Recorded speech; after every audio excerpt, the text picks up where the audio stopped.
आणि सध्या सगळीकडेच लोकसभेच्या निवडणुकीची धामधूम सुरू आहे। अनेक पक्षांचे जाहीरनामे प्रसिद्ध होत आहेत। मात्र यामध्ये जगाचा पोशिंदा म्हणून ओळख असलेल्या शेतकऱ्याचा विचार केला जातोय का, असा सवाल शेतकरी उपस्थित करतात।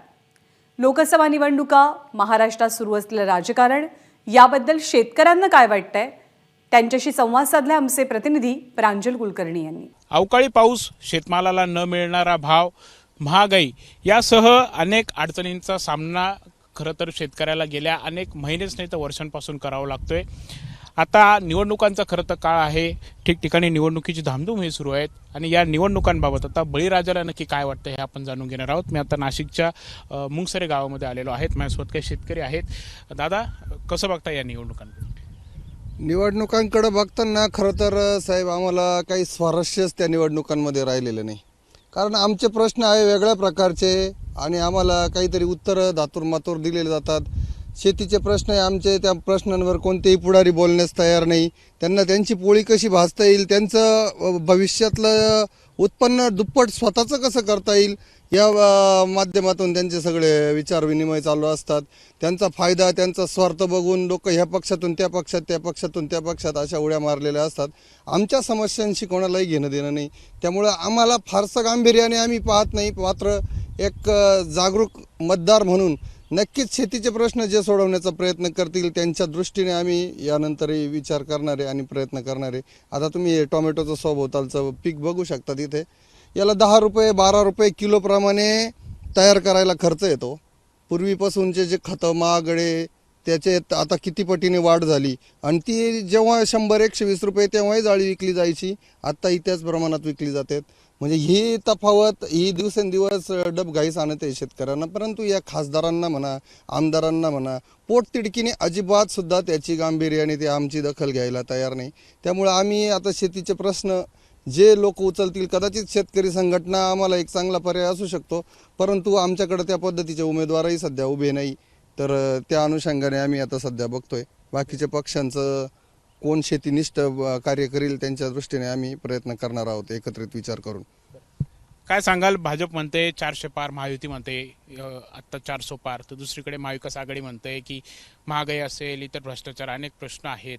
कसं बघताय सर्व निवडणुकी? महत्त्वाचा विषय आहे की राजकीय व्यवस्थेच्या एजेंड्यावर शेती शेतकरी हा विषयच राहिलेला नाही। म्हणजे आज 60-70 वर्षाचा काळ आहे, काँग्रेसने सत्ता भोगली आहे। आज 2006 साली स्वामीनाथन आयोग आला होता, आज ती म्हणते आम्ही तो आयोग लागू करू। 2014 साली भाजपा म्हणे आम्ही 1.5 हमी भाव देऊ। पण यांचं हे फक्त शेतकऱ्यांना भूलभुलैया, एक खुळखुळा वाजवायचा, निवडणूक आली की आणि मतदान संपलं, सत्तेवर आले की हे विषय विसरून जायचे आणि परत 4 वर्ष शेतकरी लुटीत राहायचं। आज प्रत्येक शेतमालाचा भाव काय आहे, त्याला लागणारा उत्पादन खर्च किती झाला आहे, याच्याशी कोणत्याही राजकीय व्यवस्थेला देणं घेणं राहिलेलं नाही।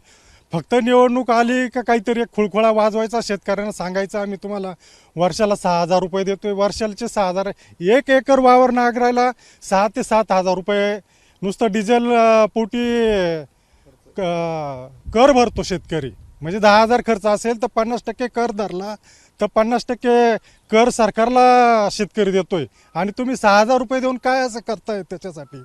मग हे कुठंतरी सरकारला विचारणारी व्यवस्था तयार पाहिजे। शेतीसाठी शेतकऱ्यांसाठी काम करणारी संस्था म्हणा किंवा त्या पद्धतीने व्यावसायिक दृष्टिकोन ठेवून त्या पद्धतीने शेती शेतकऱ्यांना स्वातंत्र्य देण्याची गरज आहे आणि तेच या राजकीय व्यवस्थेकडून होत नाही आहे। त्यांना जे करायचं आहे ते राजकीय व्यवस्थेच्या किंवा सरकारच्या नथीतून करायचं आहे आणि त्याचं क्रेडिट शेतकऱ्यांच्या जीवावर घेऊन आपल्या माध्यमातून फक्त इतर समाजाला दाखवायचं काम ते राजकीय व्यवस्था आज करते। आता काय वाटतंय, म्हणजे नाशिकचा विचार केला तर कोण खासदार होईल, कोण खासदार तुम्हाला हवा आणि कोण तुमचे प्रश्न सोडू शकतो? जो शेतीशी निगडीत प्रश्न सोडेल तोच खासदार आम्हाला हवा। काय कोणते प्रश्न, काय सध्या काय अडचण? समस्या म्हणजे उत्पन्न आणि खर्च याचा ताळमेळ काही बसत नाही। आयात निर्यात धोरण चांगलं पाहिजे, जेणेकरून आपला माल उत्पन्न जास्त होतं तर निर्यात पण चांगली पाहिजे बस, खुली पाहिजे बस। निर्यात खुली पाहिजे। हो, आपण बघत आहोत की कांदा निर्यात बंदी असेल किंवा इतर प्रश्नावरून अनेक वेळा शेतकऱ्यांना रस्त्यावरती उतरावं लागते आणि तोच मुद्दा खरं तर या शेतकऱ्यांनी उपस्थित केला आहे. काय वाटतं, म्हणजे आता नाशिकची जागा बघितली तर महायुतीकडून उमेदवार फिक्स होत नाही, महाविकास आघाडीचा उमेदवार ठरला आहे, कसं बघता या नाशिकच्या जागेचं? आम्हाला त्याच्याशी काही संबंध नाही. जो आमच्या शेतकऱ्यांचा विचार करील त्याच्याच आम्ही पाठीमागं राहणार. आणि आज बघा तुम्ही, आज हे अवकाळी पावसाचं वातावरण हे बघा, त्यांच्याशी त्यांना कोणाचं घेणं देणं नाही. तो फक्त त्यांच्या स्वार्थी पाहतोय, कोण माझ्याकडे येईल, कोण माझ्याकडे येईल, कोणाचा गड फोडायचा, कोणाचा गड फोडायचा. आज कोणता एकतरी समजा आमदार खासदार कोणी दाखवा का तो शेतकऱ्यावर बोललाय का बुवा असं असं करायला पाहिजे. कांदा निर्यात कोणी बोलत नाही. आज हे टमाट्याची पोझिशन आहे. आज आमच्याकडे टमाटा चालू आहे, तो आज 100-125 रुपये. आता त्याचा खर्च, त्याच्या लेबर मागं खर्च सगळा धरतो आम्हाला 80-90 रुपये जागेच पडतोय. आणि ते आम्हाला काही त्याच्या निघत नाही. आज एक समजा स्प्रे मारायचा ठरला तो आमचावाला तो स्प्रे जवळजवळ 2-2.5 हजारापर्यंत जातो. आणि आता बाकीचा खर्च धरला ते आम्हाला काही परवडत नाही. पण आता नाईलाज आहे. आता ती शेती आम्हाला सोडू शकत नाही, आम्ही तिच्या जगू शकत नाही.